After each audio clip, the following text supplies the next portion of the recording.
एक सच्ची श्रद्धांजलि।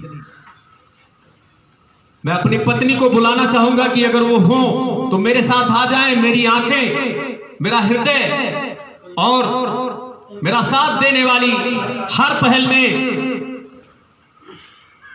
समाज में ऐसी ऐसी बातें नहीं कहनी चाहिए कि मायके की बहुत तालियां हमारे सपने को पूरा करने के लिए, क्योंकि इससे पहले अभी हमारे बाबूजी जो हैं, हमारी पत्नी हमारी टीम को बढ़ाने में हमारा सहयोग हमारे रियल लाइफ में जो दी है, भगवान करे कि सबको ऐसी पत्नी मिले। अब मेरी वाली मत मांगने लगिएगा। तो मेरा मतलब है कि ऐसा साथ देने वाली, साथ निभाने वाली, रील और रियल में दोनों प्रकार से मेरा साथ हर प्रकार से देने वाली, और जब उस बेटी का नाम मेरे नास्तिक होने से पहले आस्तिक होने तक की कहानी है। क्या है, वो डॉक्टर बनना चाहती थी। मेरे पास इनकम का कोई ऐसा जरिया नहीं था कि मैं उसको डॉक्टर बनाने में क्या सहयोग करूं, कैसे करूं, लेकिन मैंने कहा कि किसी न किसी प्रकार से वो डॉक्टर बनेगी तो उसको हॉस्पिटल चाहिए होगा। मैं इस नींव को बनाने का, निर्माण करने का बाबूजी के सौजन्य से, बाबूजी हमारे बीएसए ऑफिस में कार्यरत हैं। बाबूजी का पद तो बड़ा छोटा है लेकिन दिल इतना बड़ा है कि भगवान करे हमारे पिता जैसा हर किसी को पिता मिले। हमारे पिताजी के सम्मान में एक बार जोरदार तालियां होनी चाहिए। हमारी माता जी जिन्होंने पग पग पे हमारा साथ दिया, हमारा पूरा परिवार देखा जाए तो एक प्रकार से मुस्कान बिटिया के लिए अस्पताल का निर्माण हो रहा था, लेकिन 14 साल की उम्र में दुनिया का कोई डॉक्टर उसको सही नहीं कर पाया। दुनिया का कोई डॉक्टर उसको बीमारी नहीं पता लगा पाया।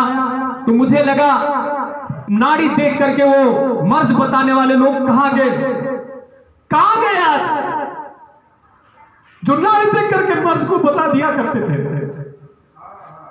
फिर हमारे घर में आध्यात्मिक किस्म की तमाम चीजें आध्यात्मिक किस्म की हुई कि अगर दवा नहीं तो दुआ। मैं दुआ पे गया, वहां पे भी मुझे आप जैसे मीडिया भाइयों का साथ नहीं था।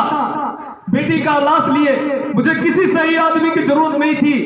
मुझे उस टाइम ऐसे आदमी की जरूरत थी जो गलत हो, जो उस महिला का कान खींच करके जिसने मेरी बेटी की जान ली। हालांकि जान देना और लेना ऊपर वाले के हाथ में होता है, लेकिन मैं उस पंडित से सवाल करना चाहता हूं।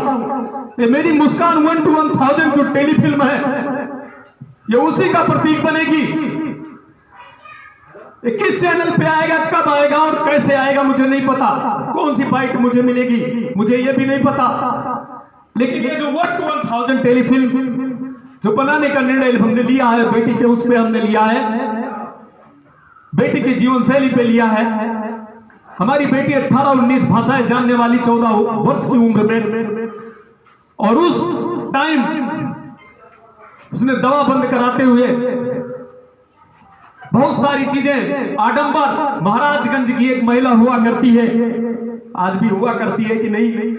मैंने फिर सोचा कि देवी देवताओं वो तो अदृश्य होते हैं, उनको कुछ कहने से कोई फायदा है नहीं। मैं ना जीत सकता हूं ना हार सकता हूं, लेकिन अपना काम तो कर सकता हूं आप लोगों के सहयोग से। तो मैं ना जीतने के लिए कर रहा हूं ना हारने के लिए कर रहा हूं, मैं अपनी बेटी के लिए कर रहा हूं। और बेटी के लिए सच्ची श्रद्धांजलि देने के लिए मैंने मुस्कान रसोई घर का निर्माण किया है। वो देखते हुए निर्माण किया है कि ऐसे लोग जो श्रावस्ती में आते हैं, अभी शाम की वार्ता है, मैंने जो लाज का, मुस्कान लाज का निर्माण किया, उसमें किसी भी प्रकार का कोई अपने मनमानी किसी भी प्रकार का कोई वो चीज नहीं किया। इसको लाज बनाने का प्रयास किया, रसोई घर बनाने का प्रयास किया। रसोई घर का उद्देश्य मात्र इतना है कि कोई व्यक्ति आया, हमारा एक टाइम है, क्योंकि एक शेड्यूल है कि उस टाइम भोजन बनेगा, उस टाइम भोजन लोग करेंगे। भरपेट भोजन करेंगे, दाल चावल रोटी सब्जी सलाद। जिस दिन रोटी नहीं रहेगा उस दिन पूड़ी रहेगा, जिस दिन पूड़ी नहीं रहेगा उस दिन रोटी रहेगा। उस टाइम पे जो आएगा वो भरपेट भोजन करेगा। एक नोटिस चस्पा करेंगे, उस पे लिखेंगे कृपया 20 रुपए से कम न डालें, जिससे मेरा ये रसोई घर अनवरत चलता रहे। मेरी बेटी के आखिरी शब्द थे छोला भटूरा, इसलिए जब भी मैं कोई आयोजन करता हूं तो नाश्ते में छोला भटूरा जरूर रखता हूं, क्योंकि उस महिला ने माता जी का स्वरूप दे करके मैंने बेटी का चित्र लगाया है माता जी के साथ कि चलो। अब जब माता जी, लोग कहते हैं ना गले नहीं लगाना दिया मुझे कि ये माता है, ये बात मैं अपने माता पिता के सामने भी कह रहा हूं कि हमारी बेटी माता है, हमारी बेटी माता हो गई, उसको गले मत लगाओ। 2 मिनट के बाद वही माता उसको खड़ा नहीं कर पा रही है कि गले लगा लो। कहां गया आडंबर, कहां गया ढो, कहां गई सारी चीजें। 97 साल की जन्म कुंडली बनाने वाला वो पंडित जिससे मैं प्रश्न भी नहीं कर सकता हूं, आखिर वो कहां है? उसकी इस कुंडली को लिए आज मैं जी रहा हूं, देख रहा हूं। तो डॉक्टरी तो मैंने पढ़ा नहीं कि मैं बेटी के लिए डॉक्टर हो जाऊं। मैं तो नाचने गाने वाला आदमी, डांस भी नहीं आता है, एक्टिंग आती है, कुछ थोड़ा बहुत रियलिटी आता है, आवाज बदलने की कला आती है। मेल एंड फीमेल बनने की एक ख्वाहिश जीवन में रही है शुरू से, उसमें साथ दिया। पिछली बार मेकअप वाली हमारी धोखा दे गई, मेकअप वाली धोखा दे गई तो इन्होंने कहा परेशान मत हो, बीएसए साहब आदरणीय आकर के बैठ गए रमेश यादव जी, हमारे अशोक सर और तमाम शिक्षक बंधु वहां पे मौजूद रहे। पता चला कि अब अनिल को चुलबुली कौन बनाए, मेकअप वाली तो आई नहीं, क्या होगा? तो हमारी धर्मपत्नी ने कहा कि घबराओ नहीं, हम तुम्हें चुलबुली बनाएंगे। तो एक बार जोरदार तालियां हमारी धर्मपत्नी के लिए। ये चुलबुली बना के पेश किया। रसोई घर का उद्देश्य ये है, लाज का उद्देश्य है। कोई हम अगर फिल्म बना नहीं सकते, 1000 टेलीफिल्मों का मुस्कान 1 to 1000 टेलीफिल्म बनाने का जो हमारा उद्देश्य है, उसके जो विषय हैं वो बेटी है, शिक्षा है, स्वास्थ्य है, पर्यावरण है। ऐसे विषयों को उठा करके उसको कॉमेडी में ढालने का प्रयास हमारी टीम करेगी और उसको परोसने का काम करेगी। रियलिटी शो का हमारा टाइटल रजिस्टर्ड है, रियलिटी शो चुलबुली मुस्कान रियलिटी शो, जिसमें हम एक बार में एक गेस्ट को आमंत्रित करेंगे। जैसे आपने देखा होगा बहुत सारे रियलिटी शो चलते हैं, मैं बड़े बड़े रियलिटी शो का नाम नहीं लेना चाहता हूं, इसलिए कि अभी मैं बहुत छोटे से स्टार्ट करने जा रहा हूं। तो बहुत बड़े रियलिटी शो का मैं अगर नाम लूंगा तो वो बेईमानी होगी, क्योंकि मुझे छोटे से बड़ा करना है। इसलिए मेरे साथ कौन चैनल खड़ा होता है ये आप लोगों की डिसाइड होती है, और मैं इस रियलिटी को इसी स्टूडियो से आप लोगों के थ्रू इसको आगे बढ़ाने का प्रयास करता हूं। ये मेरा वादा है, मेरी टीम का वादा है। एक बार अपने लिए आप सभी लोग जोरदार तालियां बजाएं और आप मेरे इस उद्देश्य को समझने का प्रयास करें। चुलबुली मुस्कान एंटरटेनमेंट के अंतर्गत, केएसए परिवार के अंतर्गत जितनी सारी सेवाएं हैं, उन सेवाओं का कोई मूल्य नहीं है, उन सेवाओं का दिल से है, उन सेवाओं का हमारे अनुसार है कि आप हमारे यहाँ अगर मैरिज एनिवर्सरी करना चाहते हैं, अब बाबा जी का मैरिज एनिवर्सरी करने का मेरा प्लान क्या है। कुछ लोग मुझसे प्रश्न करते हैं कि जीते पे पानी नहीं और मरने पर श्राद्ध, कहते हैं, व्यंग करते हैं।